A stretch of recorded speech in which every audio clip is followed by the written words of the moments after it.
my first request video. Woohoo!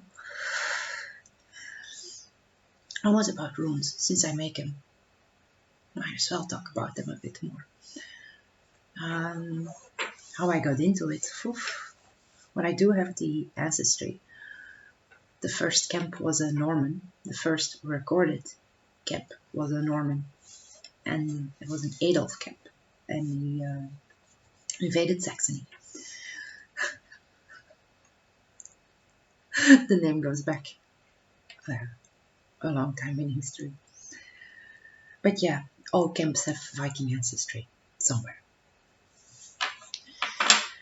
And how I work with them.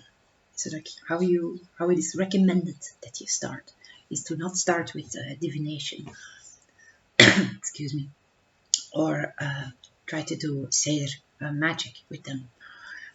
What you do is you take them one by one, the first one of the first ed, and you carry it with you for a week. And you write down what synchronicities happen, what thoughts are most frequent, most prevalent in your head. And dreams you write them down. That's how you develop your intuition when it comes to these. I mentioned this before, that there are people that write entire pages on meanings of one rune, and I think, in my opinion, is useless, because the written script did not exist in Europe at the time that these were used. Frequently, we had iconography, pictography. The written script only came with the Romans. So it's another discussion. But yeah, that's how you work with them, one by one. You start with Freya, because she's the gentlest of all the gods in the Eds. The Ed is they're divided into 3 groups: Freya, Odin, and Tyr.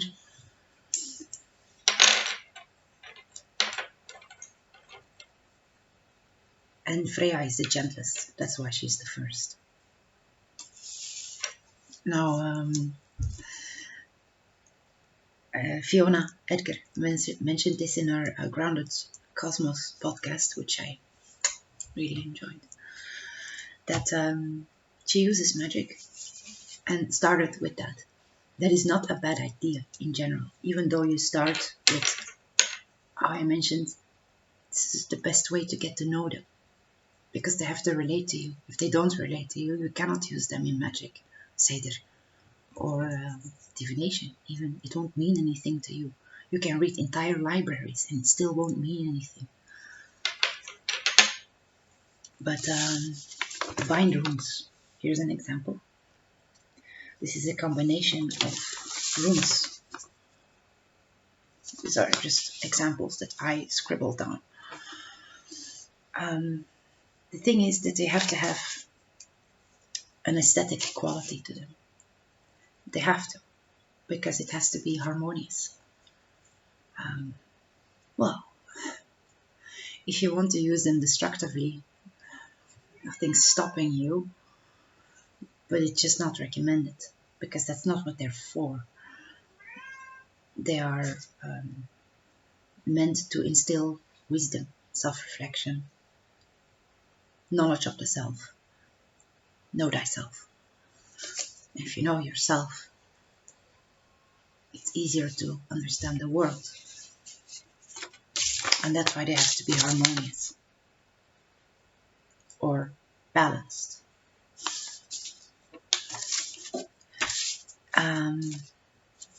About using them for divination, I mentioned that in my last one. They are not good for answering yes or no questions, because that wasn't how they were intended to be used.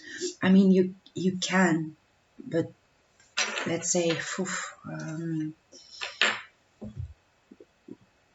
will I ever be rich? And you pull a rune, and let's say you pull this one, fertility.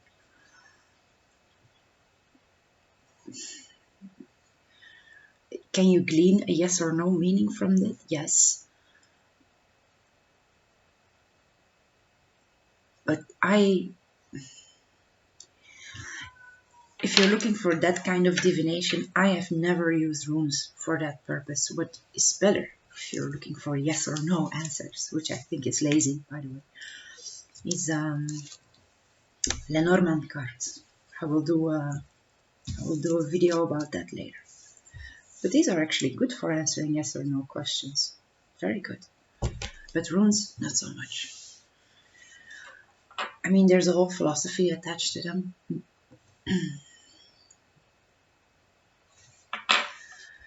And how you can use them in divination is that you have to really do introspection. It's not a clear-cut answer every time. The answer is in you, but they just help to uncover it for you. About seidr or magic. That's what I do a lot. This is a mason jar. I paint or scribble a bindrune on it. These have meanings for me because I made them. And I put candles around them, or offerings, usually in the form of flowers, incense. The incense is also something I make myself. Specific herb combinations. But this is a good way if you want to meditate or invoke a certain thing into your life. That's a good way to do it. I just took a mason jar, painted it white, and then made a bindrune and scribbled it on top. Put a little tea light candle in it.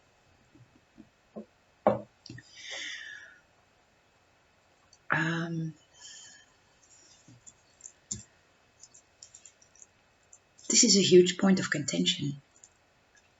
But if you have absolutely no Viking ancestry, the chances that this will work for you are not good. It would be like me trying to use the Goetia. I don't. Because it's just, I don't have that DNA in me at all. I have Celtic DNA and Viking DNA. That's it. Nothing else. But yeah, that's a bit how I, maybe not how I got into it, because it really started with a very young age for me, and I grew up with all that stuff. I mean, most of the things I know are because of my grandmother, and then she led me on to things later. Just got to investigate them for myself. Yeah, that was it for now. I will get more into it at a later date, but this was just what I got to request. So,